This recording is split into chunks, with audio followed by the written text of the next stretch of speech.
When people think about the state of Utah, a few things may come to mind. Beehives, mountains, national parks, fry sauce, and Mormons. The Church of Jesus Christ of Latter-day Saints was brought to Utah by Brigham Young in 1848 after being ran out of Illinois by mobs. Utah was granted statehood in 1896, and by then the church had more than 250,000 members, most of which lived in Utah. Today, Utah is home to more than 2 million LDS members, which makes up about a third of the Utah population. Despite the state's prominent religious overtones, Utah's tattoo community is quite large. There are more than 30 tattoo shops in Salt Lake and surrounding areas, and Salt Lake City hosts one of the biggest tattoo conventions yearly. I'm Nick Phillips, owner of Loyalty Tattoos. Traveling around and I guess just traveling in general, not even necessarily working, but when I say Utah, people either say, oh, you're Mormon, or they ask if that's the place where the people send all the guys in suits to knock on your door, or they'll usually know the Utah Jazz, and that's really about the only thing. But I mean, it's just that distinctive a culture that, I mean, anywhere you go, you know, all through Europe, even when I went to Asia, there was people that were in Utah, and they're like, Utah, and they're like, oh, Mormon. It's like, yeah, that's where I'm from. So Utah has, I'd say by far more visible tattoos than most places I do. Conventions I work, just because I feel like people want to stand out. You know, they want to show people that they're different, or that they aren't, I mean, essentially Mormon, you know, like at a glance you can look at him and be like, oh, he's not. You know, even like doing the convention when you have other tattooers come here and they'll just be like, yeah, I do more hand and neck or tattoos than anywhere in the United States at least.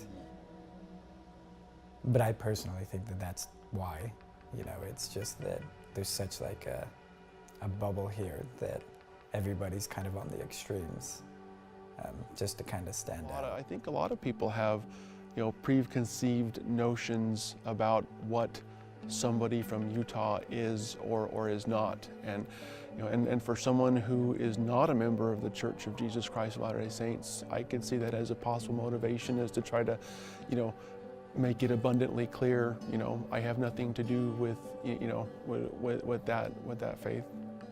I think any area that you have repression is going to bring out people on another level. So you're either on this team or this team, and on this team, you know, is tattooed and listens to different music than Mormons and drinks and enjoys, but you still have that community that comes together and kind of supports each other, which is awesome to see. Growing up in Utah, tattooing, when I got into tattooing, there was only a handful of shops, like 4 or 5 shops in the whole state. And it was definitely the outcast of society, you know, only troublemakers got tattooed. And growing up in Utah Mormon, my family's Mormon, LDS, it always was more frowned upon or a disgrace, you know, that I would even do something, even though of most of my other cousins, I'm the more successful one, of being able to do my own business, and then just a connection of more that you're pushed away just for a tattoo. Not the look at the fact that I have an ability to do art and make a lot of people happy and make a good living at it and enjoy it. It's more just, oh, you're just an outcast. We don't want to talk to you, we don't, you know, no association. This was mid-90s and late 90s, where it had multiple missionaries come in on their P-Day, on their off day, and actually get tattooed, some sort of, usually a CTR or something, to do with the religion, but just their little share of it.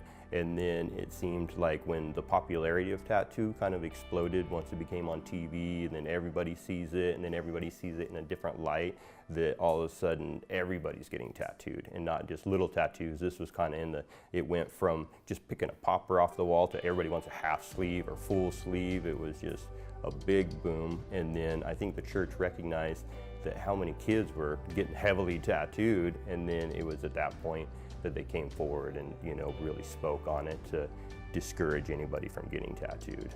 So I was, you know, my parents have been members of the Church of Jesus Christ of Latter-day Saints for their whole lives, and the same is true for me. You know, I grew up, you know, in the church, and we were taught, you know, as children that, you know, that you shouldn't alter your bodies, you know, with tattoos. There didn't seem to be as, you know, a heavy emphasis on not doing that until probably you know, somewhere around the mid-90s.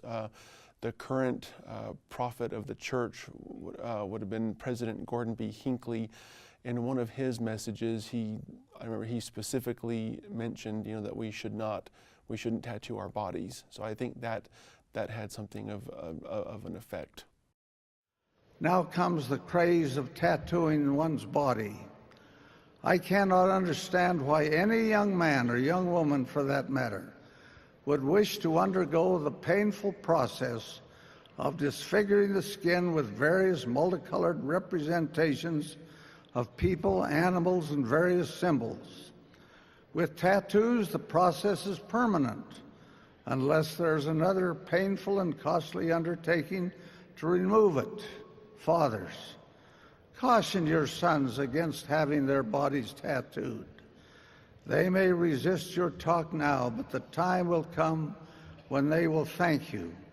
A tattoo is graffiti on the temple of the body. Likewise, the piercing of the body from multiple rings in the ears, in the nose, even in the tongue. Can they possibly think that is beautiful? The First Presidency and Quorum of the 12 have declared that we discourage tattoos and also the piercing of the body for other than medical purposes. We do not, however, take any position on the minimal piercing of the ears by women for one pair of earrings. One pair.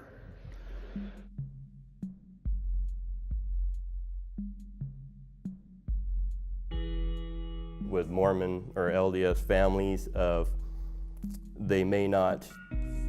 they don't want to go against their family or against the church, but they don't want to have any part of it, so they're not like necessarily doing other bad habits, smoking cigarettes or drinking, where a tattoo was a kind of an easy outlet, you know, that they could go sneak one and have it, and it was just kind of their rite of passage that, well, I'm told not to, so I'm going to go do it. I used to get that asked a lot more than I do now, but that question does tend to come up every once in a while, is, you know, do you regret getting your tattoos? And for me, that's a very it's a very simple question with a very complicated answer. You know, I know what I've been taught, you know, about keeping my body, you know, clean, pure, unaltered, etc.